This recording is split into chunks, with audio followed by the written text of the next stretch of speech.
de prendre des décisions.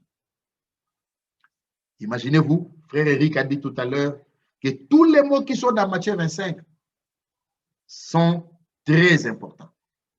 Il y a l'huile, il y a l'huile de réserve, il y a la lampe, la préparation elle-même est évoquée là. Et il y a un mot qui me fait toujours, qui me dérange toujours. Quand vous lisez l'Écriture, dit plus tard, les folles arrivèrent. Plus tard, cette expression-là montre déjà que c'était déjà fini. C'était déjà fini. Quand il est parlé de plus tard, c'est déjà après le temps. Que le Seigneur nous réveille, frère, que le Seigneur nous aide, car la visitation qui nous a été faite, Dieu n'a jamais visité une génération en touriste. Non, frère. Dieu n'a jamais visité une génération pour tuer le temps. Si le Seigneur visite une génération, c'est qu'il y a une raison. Avant de passer la parole à mon frère Nicodème, regardez quand les anges sont allés à Sodome et Gomorrhe. L'autre les a reçus et l'autre leur a dit, entrez, lavez-vous les pieds, mangez, prenez du lait, dormez et demain vous continuerez votre chemin. Non, ils n'étaient pas venus pour continuer leur chemin. Ils étaient venus pour le chercher lui. L'évangile est venu nous chercher. Ce message biblique a été envoyé pour nous. Et Dieu a placé là-dedans tous les ingrédients nécessaires. Mieux vaudrait que les hommes noyissent, mais que nous puissions être en accord avec le Seigneur. Enoch marcha avec Dieu. Entre Enoch et Dieu, il n'y avait pas de sujet qui fâche. C'est merveilleux, frère. C'est merveilleux. Ce n'est pas le moment de se préparer, c'est le moment d'être prêt. Que Dieu bénisse notre frère Sam. Mon frère Nicodème, tu es là?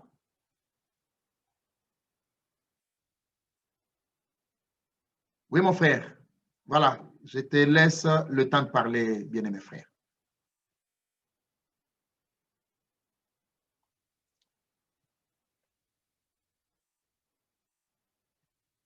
Allô? Oui, on t'entend, frère. Allô? Ça va au niveau du son? Oui, ça va, très bien, on t'entend. Je salue tous les frères et sœurs, tous les frères plutôt, et certainement aussi des sœurs. Je n'ai pas vu s'il y avait des sœurs qui participaient, mais en tout cas... Non, il y en a, je te rassure, il y en a. Il y en a même beaucoup. D'accord. Donc, tous les frères et sœurs, richement dans le nom puissant de notre Seigneur Jésus-Christ, nous voulons remercier le Seigneur pour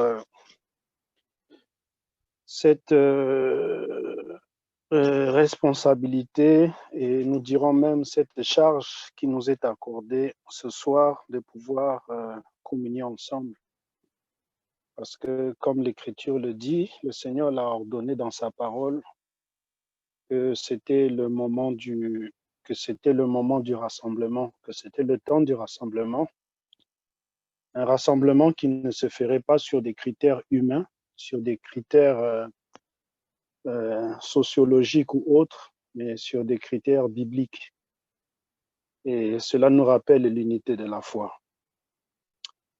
Avec votre permission, je prierai le Seigneur. Notre Père, nous voulons, Seigneur, par ta grâce, pour ces quelques minutes qui nous sont accordées, de rendre témoignage de toi, pour que tous ensemble nous soyons édifiés et que nous soyons, Seigneur, bénis. Seigneur, que toi seul, au moyen de tes paroles, puisses nous donner l'essentiel nécessaire, car tout a déjà été dit. Nous te remercions, Seigneur Dieu du ciel et de la terre, au nom de Jésus-Christ, notre modèle. Amen. Nous sommes heureux, comme je le disais tout à l'heure, de pouvoir participer à cette communion. Et je pense que les frères ne m'en voudront pas si je pouvais le nommer comme étant un culte d'action de grâce, parce que cette année, il s'est passé beaucoup de choses. Et nous venons de recevoir, même pas 5 minutes, le témoignage d'un de nos frères qui était souffrant, que le Seigneur a rétabli. Ce qui veut dire que nous sommes encore au temps apostolique où Dieu travaille encore.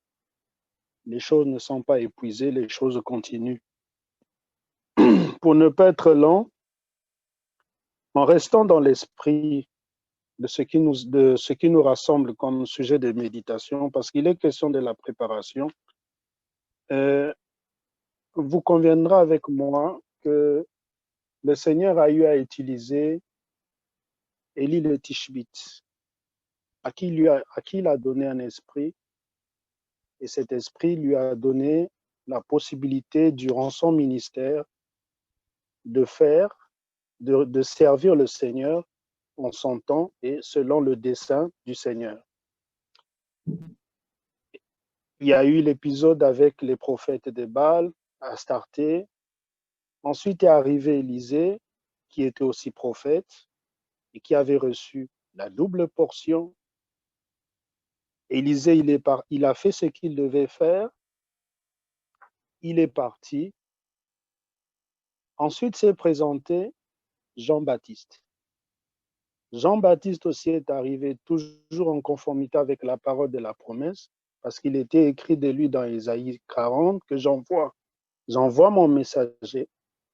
Il est venu, rempli de l'esprit, il a servi le Seigneur, il est aussi parti. Ensuite est arrivé le messager de l'âge, notre frère William Marion Branham, qui a reçu la commission,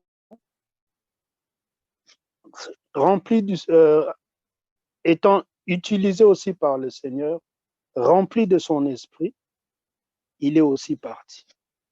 Il va rester maintenant une cinquième action que le Seigneur va faire. Mais avant que le Seigneur fasse cette action-là, il est en train de nous parler maintenant,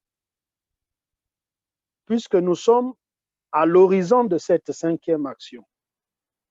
Ça veut dire qu'avant que le Seigneur n'accomplisse cette cinquième action, qui est encore la manifestation de son esprit, le Seigneur doit d'abord achever avec son Église épouse que nous sommes. Et bien, aimés frères et sœurs, nous voyons, lorsque nous lisons dans Marc chapitre 1, à partir du premier verset, juste le premier verset, c'est un verset que j'aime beaucoup, qui me fait bien au cœur. Il est écrit « Commencement de l'évangile de Jésus-Christ, Fils de Dieu ».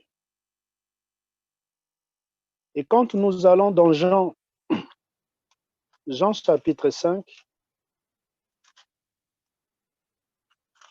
Jean chapitre 5, verset 39, il est écrit « Vous sondez les Écritures parce que vous pensez avoir en elles la vie éternelle. Ce sont elles qui rendent témoignage de moi. » Nous allons dans Luc 4, à partir du verset 21. Que nous dit l'Écriture? Alors il commença à leur dire, aujourd'hui, cette parole de l'Écriture que vous venez d'entendre s'est accomplie. Ce qui veut dire que lorsqu'on prend seulement ces trois Écritures, que le résumé de tout l'Évangile concerne notre Seigneur Jésus-Christ. Mais qu'est-ce que notre Seigneur Jésus-Christ a fait?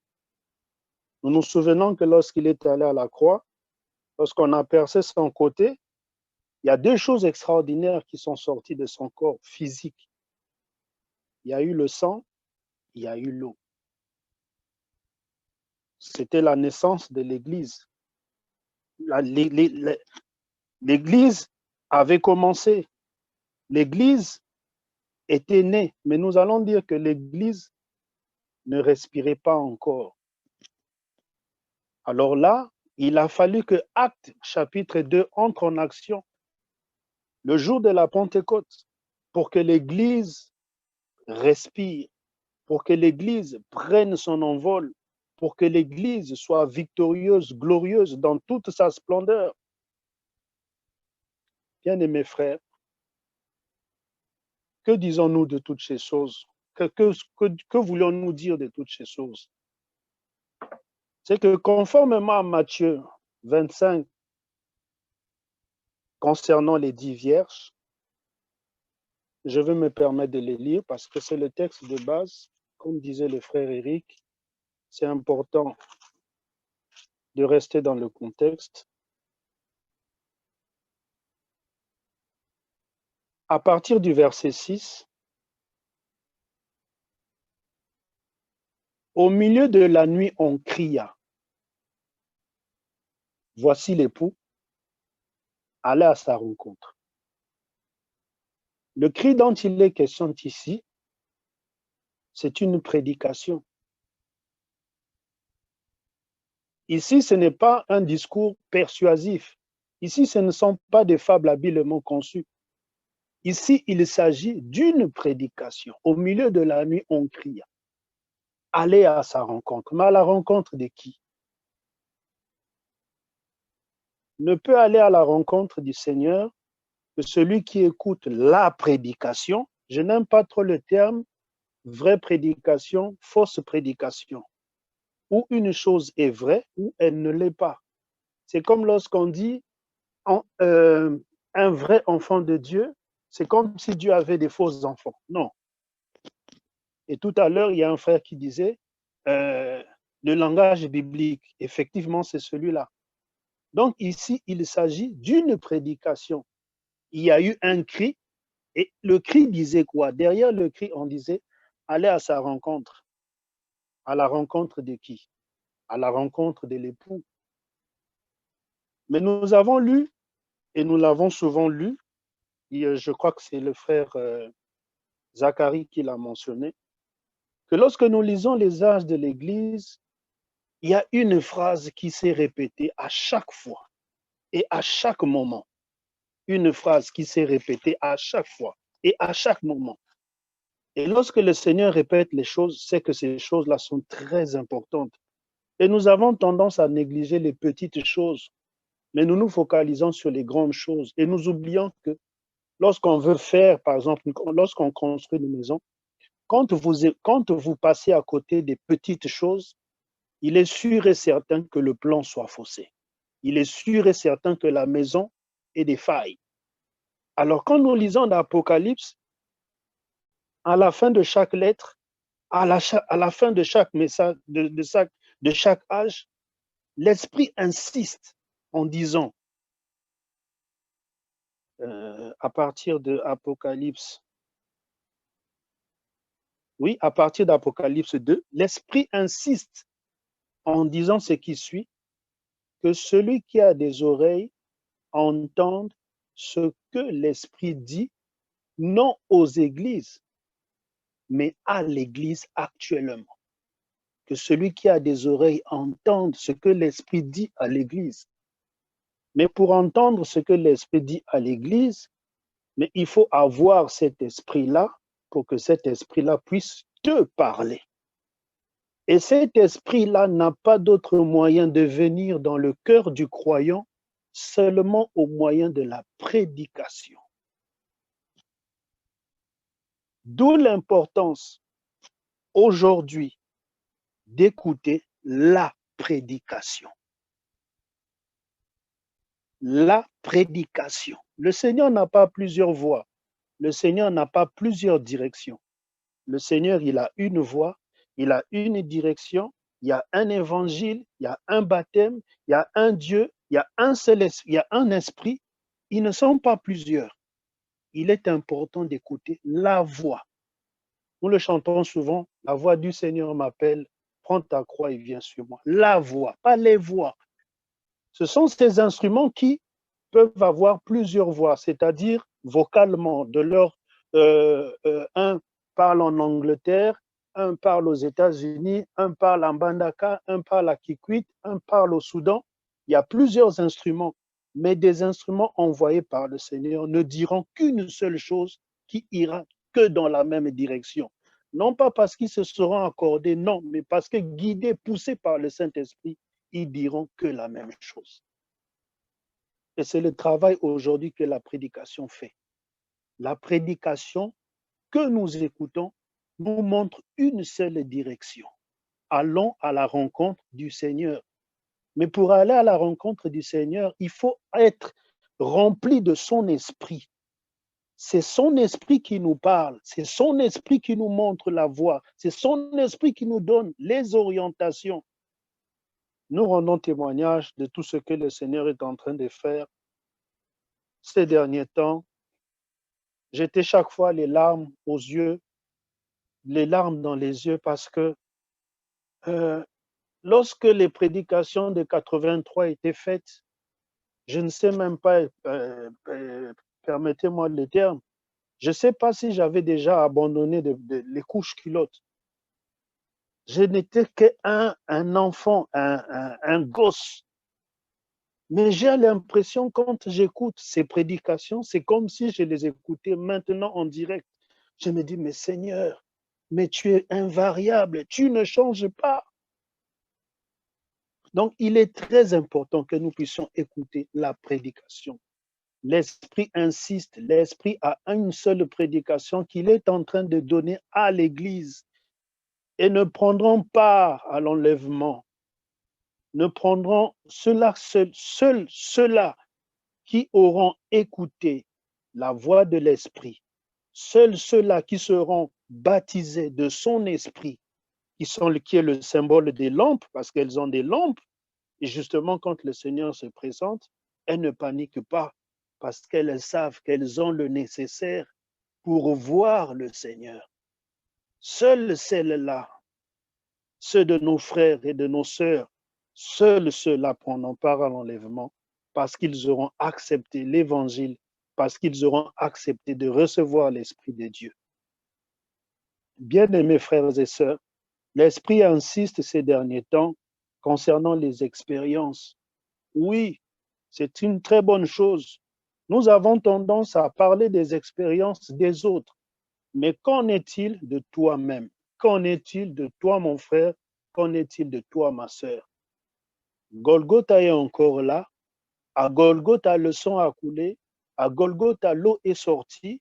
Le jour de la Pentecôte, ce n'était pas seulement un esprit destiné aux Juifs, mais c'était aussi un esprit pour tous ceux d'entre les nations. Parce que le Seigneur a dit dans sa parole, il a jeté les regards sur la terre, il a parcouru la terre pour voir un peuple qui porterait son nom.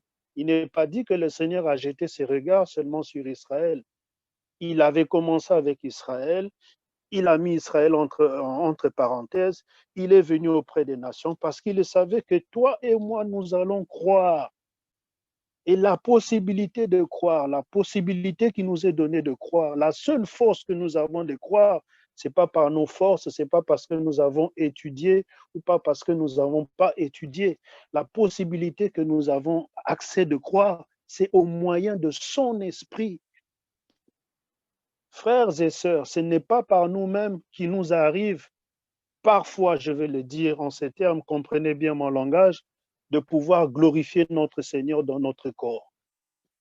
Il y a des combats, il y a des faiblesses, mais si nous arrivons à faire la volonté du Seigneur, mais c'est par rapport au moyen de son esprit. Et d'ailleurs, il a dit à Zorobabel, ce n'est ni par la force, ni par l'intelligence, mais c'est par mon esprit. L'Esprit de Dieu est très important, l'Esprit de Dieu est très capital et nous devons le désirer. Aimer l'avènement du Seigneur, c'est une très bonne chose. Mais si tu n'as pas l'Esprit du Seigneur en toi, tu ne peux pas aimer l'avènement du Seigneur. Tu seras tourné aux choses du monde. L'amour du monde va te remplir. Tu seras ennemi de Dieu. Or, il a dit dans sa parole, dans Romains, ceux qui sont conduits par son Esprit sont fils de Dieu. Nous voulons demeurer dans ces choses. Nous voulons que cet engouement-là nous caractérise pour la nouvelle année. Et ça, c'est vraiment le souhait de mon cœur. Parce que là où il y a l'Esprit de Dieu, il y a des choses, on sait que là, il y a l'Esprit de Dieu.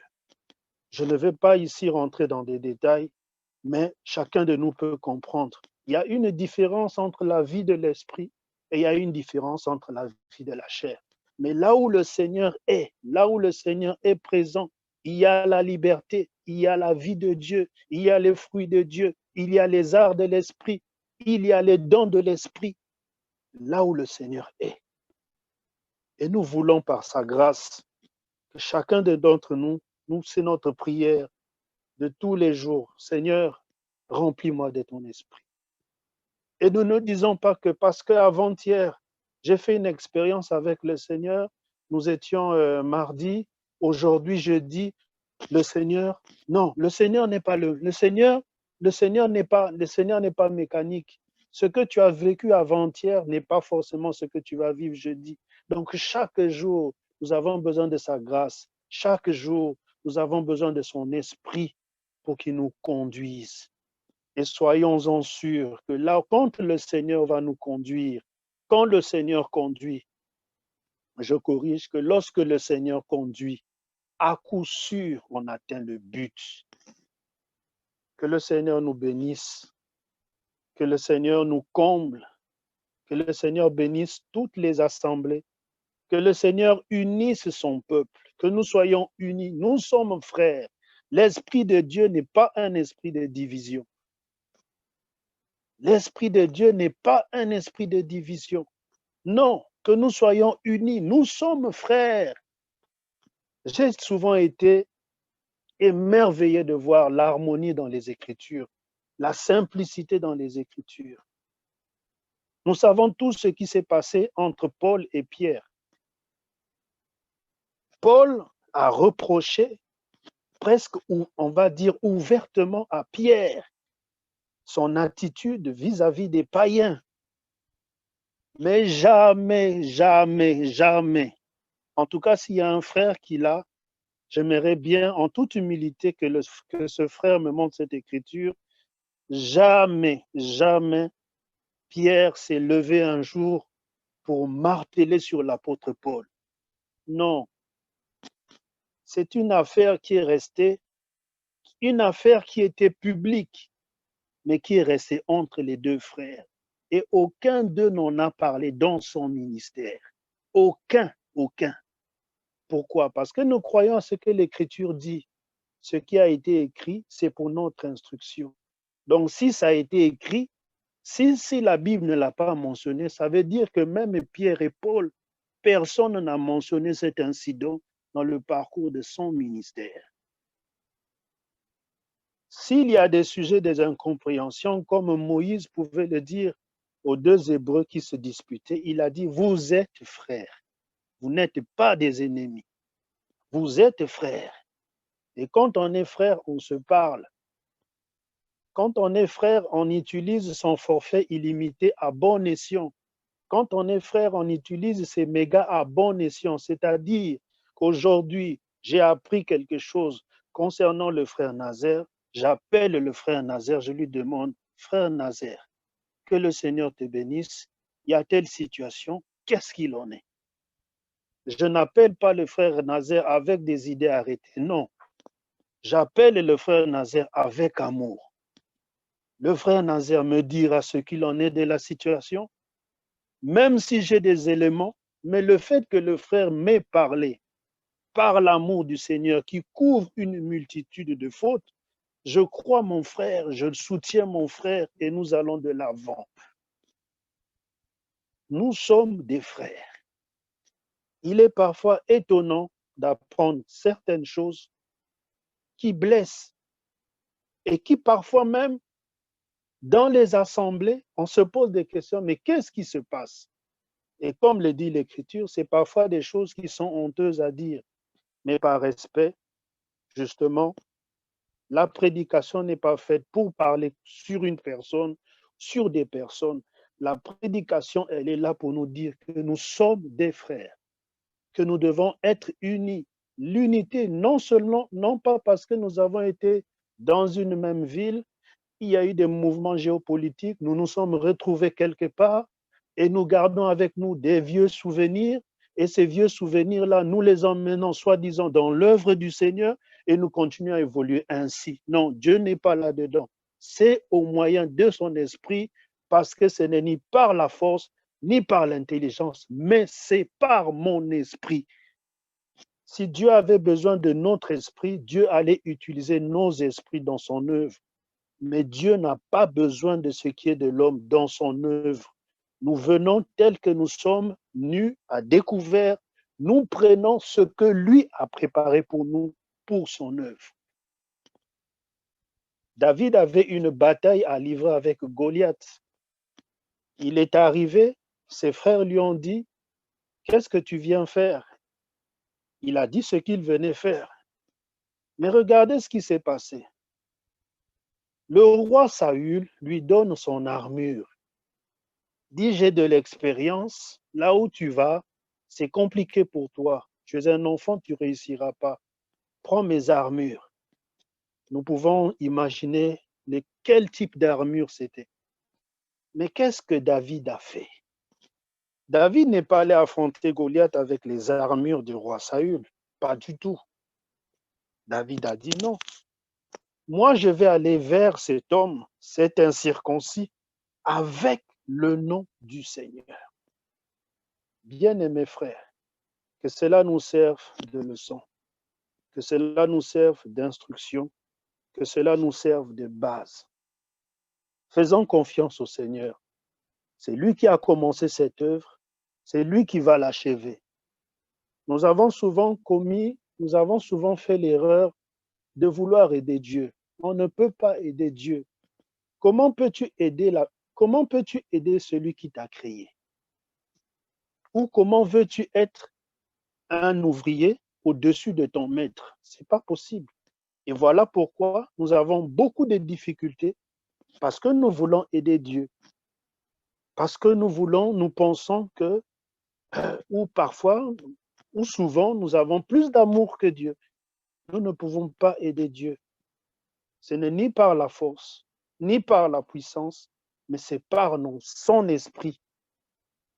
Cela n'a pas été dit par un homme, cela a été dit par le Seigneur lui-même. Donc, dans Matthieu 25, pour terminer, parce que je ne voudrais pas parler longtemps, et notre frère Eric et tous les frères qui sont passés, ils ont déjà tout dit, ils ont tout résumé, et j'étais vraiment émerveillé. Les larmes aux yeux, je me suis dit, Seigneur, quel don, quelle merveille, pourquoi ne saisissons-nous pas toutes ces paroles qui nous sont dites, alors qu'elles nous sont dites pour notre bien? Et dans Matthieu 25, le verset 6, nous répétons en disant que le cri dont il est question ici, c'est le cri qui concerne une prédication. Dans la prédication, il y a l'enseignement. Dans la prédication, il y a l'exhortation. Dans la prédication, il y a l'évangélisation. Dans la prédication, il y a la parole prophétique. Il est question de tout ça. Tout ça réuni, c'est ça qui nous conduit à aller vers le Seigneur. Pas dans les dénominations, pas dans des tables pleines de vomissements, mais aller vers le Seigneur. C'est vers le Seigneur que nous devons aller. Et dans Cantique des Cantiques, pour terminer, la fiancée qui se promène, elle voit les serviteurs. C'est des écritures que nous connaissons. Elle demande aux gardes, « N'avez-vous pas vu celui que mon cœur aime ?» Et ça rejoint 2 Timothée 4, verset 8. Ceux qui aiment l'avènement du Seigneur. On ne peut voir qu'une personne qu'on aime. Et voilà pourquoi, si même dans le milieu dit du message, si dans le milieu des enfants de Dieu, justement, les gens n'ont pas cet engouement de se voir, c'est pas compliqué à savoir. Tout simplement, c'est parce qu'il n'y a pas d'amour dans le cœur. Il n'y a pas d'amour. Mais si j'ai l'amour dans mon cœur, j'aimerais voir mon frère.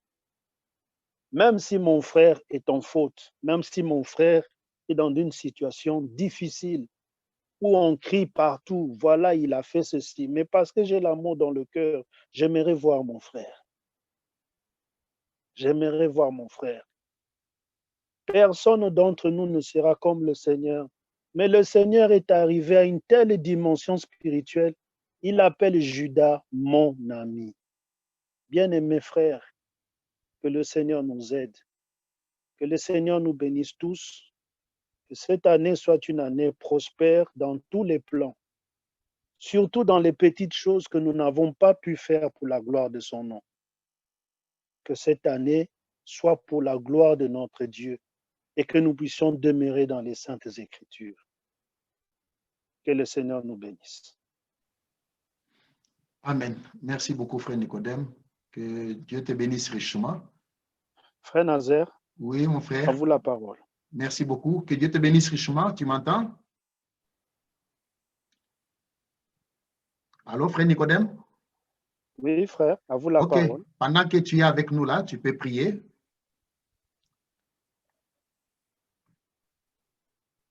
Dieu Tout-Puissant, c'est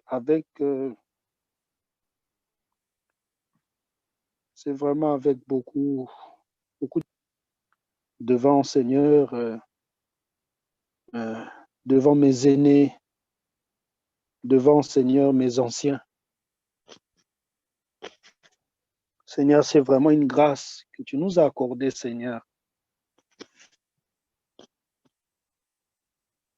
Nous voulons seulement demeurer dans ta parole. Comme tu le dis dans ta parole, Seigneur, de marcher selon le modèle que vous avez vu en nous. Seigneur, nous voulons marcher selon le modèle que toi, que tu avais laissé. Nous voulons, Seigneur, chaque frère, chaque sœur, te ressembler. Chacun de nous, Seigneur, avoir un témoignage personnel avec toi. La possibilité, s'il lui était donné d'écrire un livre, de relater ce que toi, tu auras fait dans sa vie. Oh Seigneur, bénis mes frères, bénis mes sœurs, bénis toutes les assemblées. Seigneur, même les frères qui sont là où il n'y a pas d'assemblée, au moyen de ta parole, tu peux les atteindre. Fais-le, Seigneur.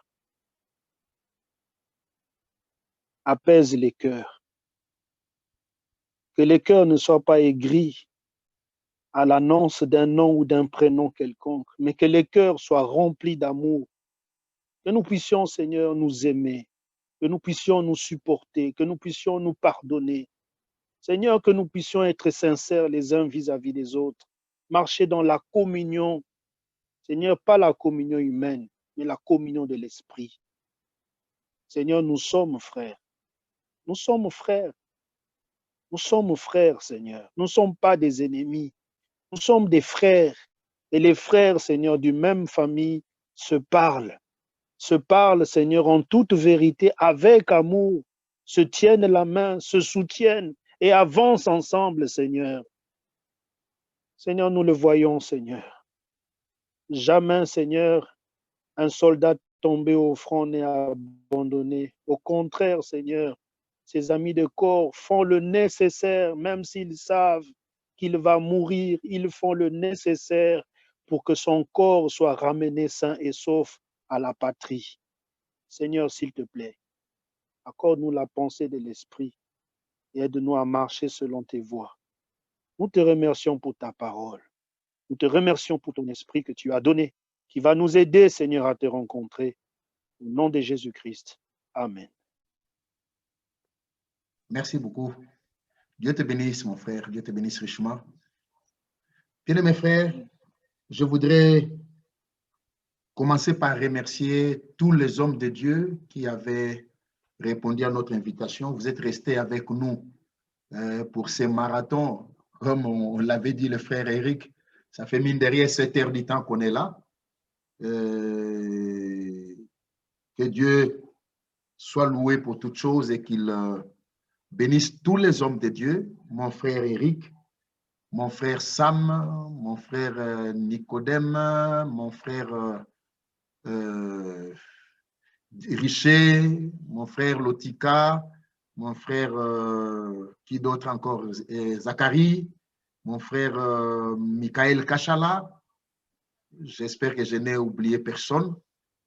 Du moins, tous ceux qui ont accepté de répondre à notre invitation. Mon frère Inodi, ils avaient tous, il y en a qui avaient même des emplois du temps un peu plus compliqués, mais ils ont accepté d'être là. Que Dieu le bénisse richement. Il y a des frères et des sœurs, des fidèles qui sont restés longtemps avec nous,